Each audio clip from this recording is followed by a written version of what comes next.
तर living world या संदर्भात आपलं शेवटचं अडॅप्टेशन राहिलं होतं ते आहे रेप्टाइल संदर्भात. आता रेप्टाइल्स जे की सरपटणारे प्राणी. आता या रेप्टाइलचं आपण ओरिजिन जर पाहिलं तर अगोदर यांची निर्मिती कोणापासून झाली? अँफिबियन म्हणजे पाण्यातले जे सजीव जमिनीवर पण राहू शकतात त्यांना आपण काय म्हणतो? अँफिबियन, उभयचर प्राणी. आणि या उभयचर प्राण्यांमध्ये इव्होल्युशन झालं आणि त्यापासून कोणाची निर्मिती झाली? रेप्टाइल्स. आता या रेप्टाइलची मुवमेंट तुम्हाला माहित आहे की सरपटत चालणे हे त्यांचं वैशिष्ट्य आहे आणि त्या मुवमेंटला काय म्हणायचं? Creeping movements. Then adaptation in skin, soles of feet, body colour etcetera. आणि या रेप्टाइलचं एक वैशिष्ट्य आहे की त्यांची जी स्किन आहे, त्वचा, या संदर्भात अडॅप्टेशन दिसून येईल. त्यानंतर सोल्स ऑफ फीट म्हणजे पायाची जी गादी असते त्यांची, हे की नाही, म्हणजे खालचा भाग, त्यामध्ये अडॅप्टेशन आहे. त्यानंतर बॉडी कलर आणि त्यांचे जे शरीराचा रंग आहे, तर या संदर्भात अडॅप्टेशन कसं आहे? कारण बऱ्याच वेळेस काय होतं की ज्या लोकेशन मध्ये ते असतात त्यासारखं कलर सुद्धा ते काय करत असतात? अडॅप्ट करत असतात. आता यामध्ये हाऊस लिझार्ड जर पाहिलं आपण म्हणजे आपल्या घरातली पाल, मॉनिटर लिझार्ड म्हणजेच घोरपड. ओके, घोरपड पाहिली असेल तुम्ही.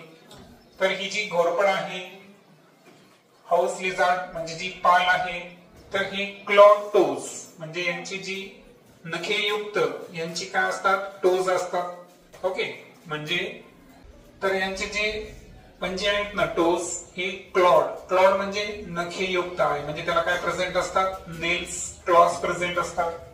त्यानंतर थिन सोल्स आणि जे त्यांची पाय आहेत तर हे थोडेसे कसे असतात? पातळ स्वरूपाचे त्यांचं सोल असतं म्हणजे पायाची जी स्किन असते. त्यानंतर स्नेक संदर्भात जर पाहिलं आपण तर स्केली स्किन म्हणजे खवलेयुक्त त्वचा हे कोणाचं वैशिष्ट्य आहे? स्नेकचं वैशिष्ट्य आहे.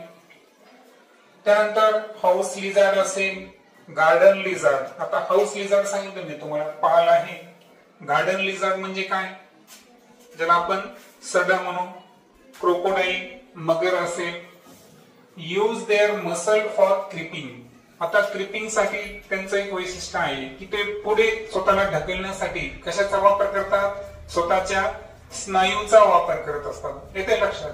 म्हणजे त्यांची जी मुवमेंट आहे ही टोटली त्यांच्या लेग्सवर डिपेंड आहे का?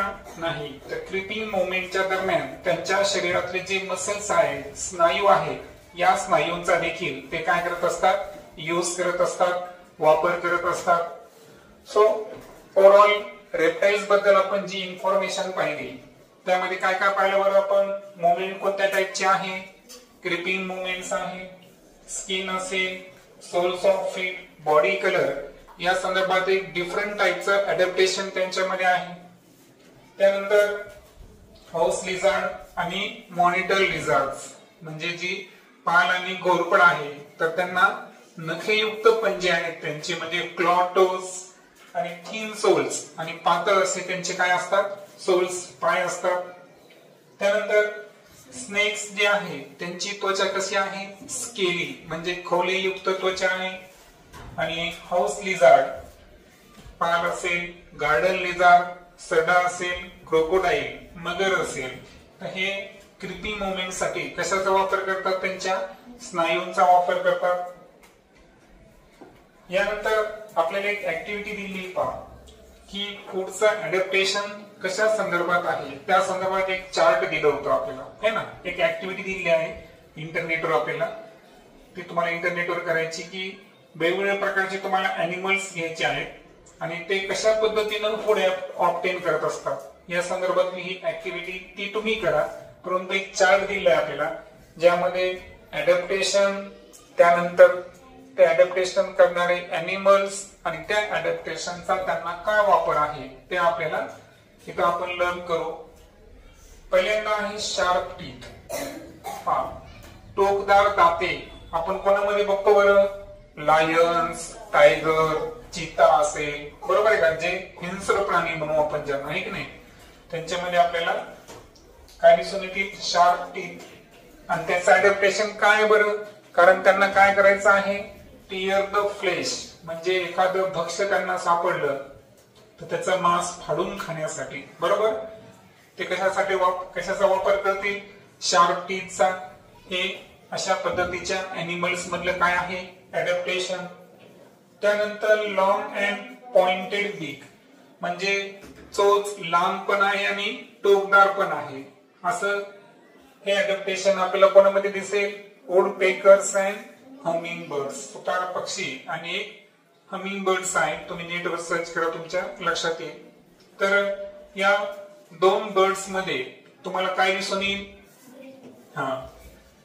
लॉंग अँड पॉइंटेड बीक दिसून येईल, लांब आणि टोकदार अशी चोच.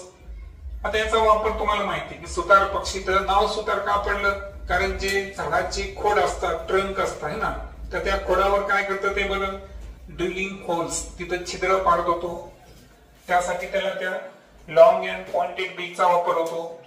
दुसरं जर पाहिलं आपण तर हंटिंग प्रे, एखादं भक्ष्य त्यांना पकडायचं असेल, अशा वेळेस सुद्धा ती लांब चोच त्यांना काय येते, कामी येत असते. त्यानंतर आहे शॉर्ट बीक. आता शॉर्ट बीक जी आहे ती आपल्याला दिसून येईल स्पॅरो, चिमणीमध्ये असेल, किंवा फिंचेस, समुद्र किनाऱ्याचे हे पक्षी आहेत. आता स्पॅरो आणि पिंचेस मध्ये जी शॉर्ट म्हणजे अतिशय छोटी अशी चोच असते त्यांच्यामध्ये, हे कशासाठी आहे, तर कन्झ्युमिंग इन्सेक्ट्स. तुम्हाला माहिती आहे कीटकावर ते जगत असतात आणि कीटक जे आहेत त्यांना कॅप्चर करण्यासाठी अशा पद्धतीचं अडॅप्टेशन स्पॅरो आणि फिंचेस मध्ये दिसून येईल. लॉंग अँड स्टिकी टंग, जीभ जी आहे ती थोडीशी लांब आहे आणि स्टिकी म्हणजे थोडीशी चिकट प्रकारची, हे की नाही, तर हे कोणामध्ये दिसून येईल आपल्याला, आताच आपण लिझार्डचे एक्झाम्पल्स पाहिले. त्यानंतर अँट इटर्स, एक प्राणी आहे जो अँटला म्हणजे मुंगीला खातो, त्या प्राण्याला काय म्हणायचं, अँट इटर्स. तर लिझार्ड आणि अँट इटर्स सुद्धा कशासाठी यूज करायले, कॅप्चर प्रे, म्हणजे त्यांची जी जीभ आहे त्या जिभेच्या साह्यानं, है ना, जीभ अशी लांब असते, ते बाहेर कडून पाहिलं ना तुम्ही, तर पाहिलं तुम्ही की एखादा किडा वगैरे असेल तर ती काय करते, पण अगोदर कॉन्सन्ट्रेशन करते की नाही, आणि नंतर अचानक त्याच्यावर काय करते, हल्ला करते, हल्ला करताना ती जीभ काय करते, बाहेर काढून ती प्रे कॅप्चर करते, बरोबर. हे अशा पद्धतीचं अडॅप्टेशन. आणि जी लॉंग नेक म्हणजे उंच मान, उंच मान म्हणले की तुमच्या समोर कोणता प्राणी असेल, जिराफ, है ना. तर जिराफची मान उंच काय, याचं पण एक इव्हॉल्युशनरी कारण आहे. कसं, झाड जे आहे ना उंच जितका असेल त्या उंच झाडापर्यंत पोहोचण्यासाठी त्यांच्या कितीतरी पिढ्यांनी काय केलं, मान उंच करत करत करत त्यांचं अडॅप्टेशन झालं. आणि आज रोजी जर पाहिलं आपण तर अतिशय उंच मान कोणाला आहे, जिराफला आहे. मग जिराफ असेल, आता स्वॅन जे हंस नावाचा पक्षी आहे की नाही, तर याची सुद्धा जर पाहिलं आपण तर मान उंच असते, पण हे काय झाडावर बघतो का, नाही. त्याला काय करायचं, अंडर वॉटर म्हणजे पाण्याच्या आत जर बुडाशी वगैरे जर काही त्याचे भक्ष्य असतील ज्याला त्यांना खायचं असेल, तिथपर्यंत पोहोचण्यासाठी त्याची मान कशी आहे, उंच असते. सो आता जिराफ जर पाहिला आपण, त्याची मान उंच असण्याचा फायदा काय आहे, browse leaves high up in the trees, म्हणजे झाड जरी उंच असेल तर तिथलं जे पानं आहे ते पानं ब्राउज म्हणजे खाण्यासाठी, बरोबर आहे का, तो त्याच्या उंच मानेचा काय करतो, वापर करत असतो. स्वयं सांगितलं मी, rich food which is under water, म्हणजे पाण्याच्या तळाशी एखादं फूड असेल, अन्न अवेलेबल असेल तर तिथपर्यंत पोहोचण्यासाठी त्याची जी मान आहे स्वयं हंसची कशी असते, उंच असते. तर अशा पद्धतीनं अडॅप्टेशन, ॲनिमल आणि त्या अडॅप्टेशनचा यूज या संदर्भात आपण हा चार्ट डिस्कस केला. पुढे आपल्याला काय करायचं आहे की क्लासिफिकेशन, यासाठी काही हायरार्की आहे, जसं की किंगडम, स्पेसीज, जीनस. तुम्हाला माहिती आहे का आपल्या ह्युमन बिंगला एक नाव आहे, होमो सॅपियन. काय नाव आहे, मग ऍक्च्युअली होमोसॅपियन नाव कसं पडलं हे आपण नेक्स्ट लेक्चर मध्ये काय करू, डिस्कस करू.